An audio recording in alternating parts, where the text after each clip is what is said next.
Hey guys! Hey. So we just wanted to come on here because we know there's a lot of stuff going on in the world right now, and we just wanted to address kind of how we feel about things. And I know a lot of people have said that they stand with me, they've reached out and said that, and it means so much to hear. But I really wanted people to know what I stand for and therefore what they're standing for if they stand with me. And honestly, like, just to be transparent with you guys, I've been so heartbroken and just unsettled and outraged over what's been going on and just the stuff in the world and how I'm realizing the world really is so flawed.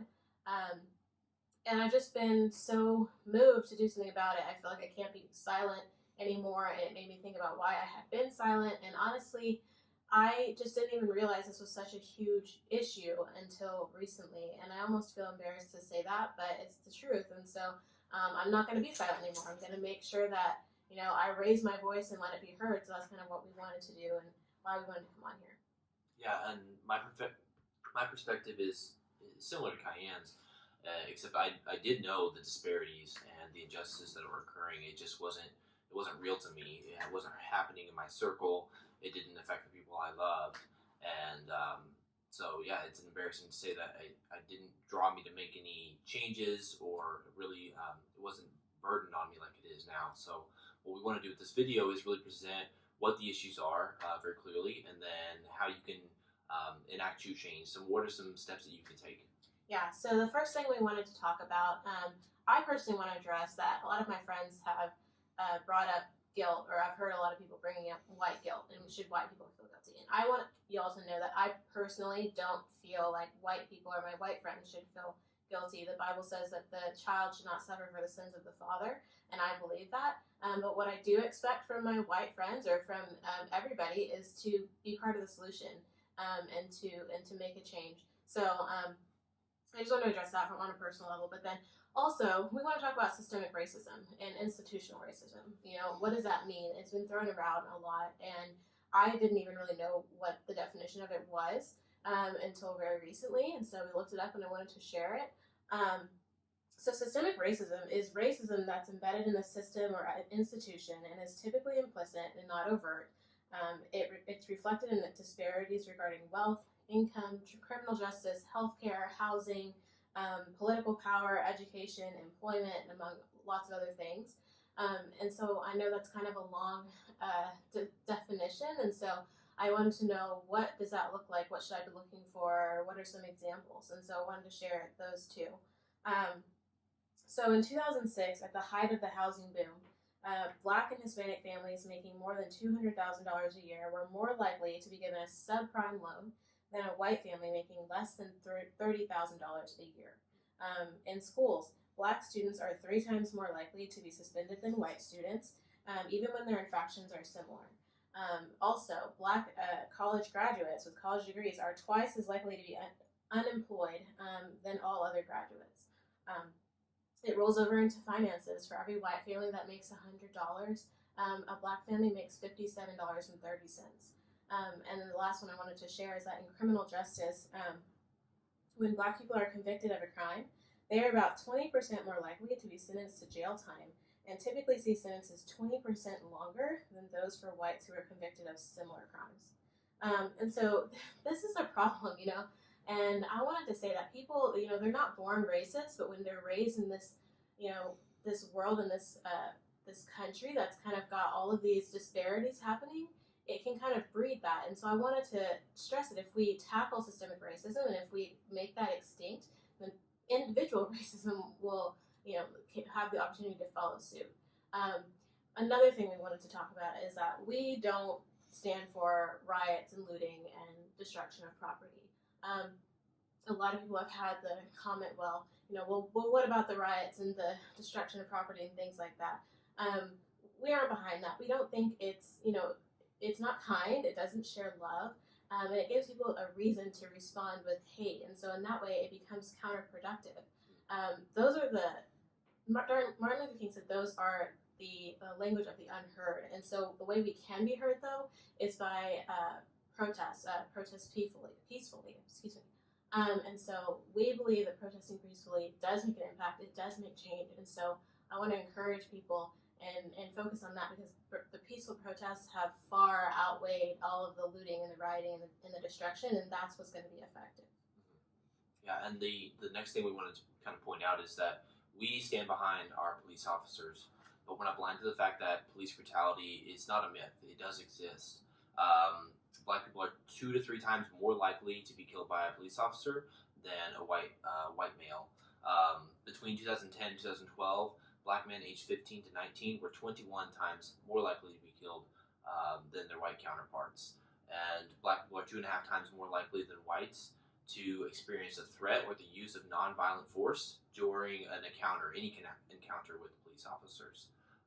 We want to make it clear that the term that's kind of floating out there, defunding the police, that's not a term that we would use, as it's more inflammatory, or it can be misconstrued as we want the dissolvement of police, departments altogether. But what we do want is to make sure that something changes, some reform needs to take place. And so some suggestions would be that we take a look at reallocating money towards community services, social services, like domestic violence, mental health, homelessness, and that those money goes towards helping those people. Whereas police officers who are now dealing with those problems, they might not have the most extensive training, the most extensive resources to deal with those issues. And the other thing was we wanted to propose or enact policy changes where they would get rid of bias-based policing and decrease the amount of pretextual stops and hold officers accountable when they do violate the rules. And we want to use corrective action when the data does indicate that bias-based policing is occurring. So this all kind of funnels down to what can we do.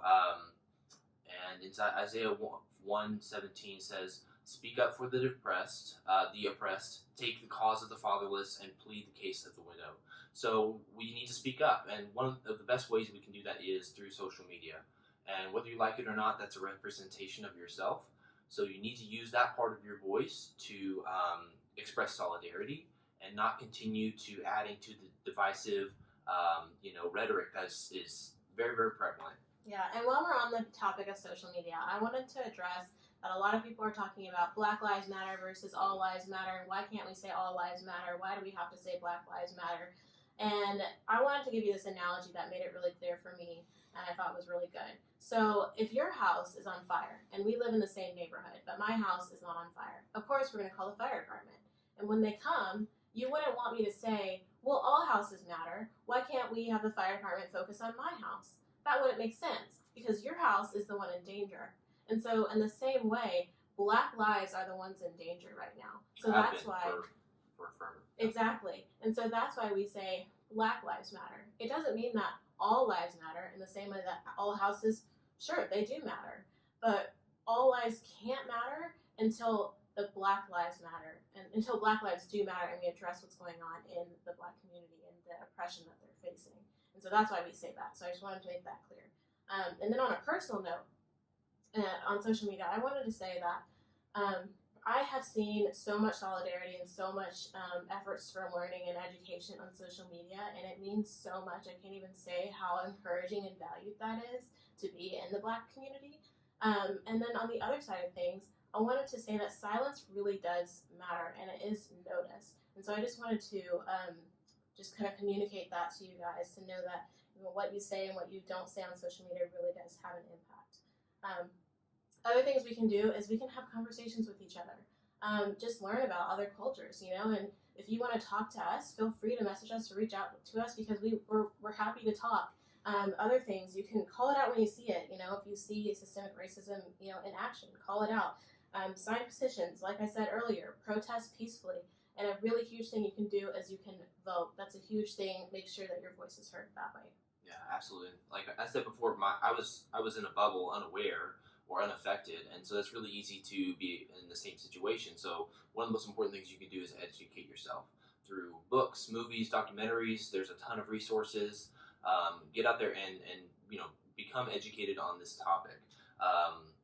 Another thing you can do is donate to credible organizations. You can be intentional about widening your social circle. So go outside of your comfort zone, outside of your normal, routine, and meet new people and experience new situations and have conversations with people outside of your normal circle.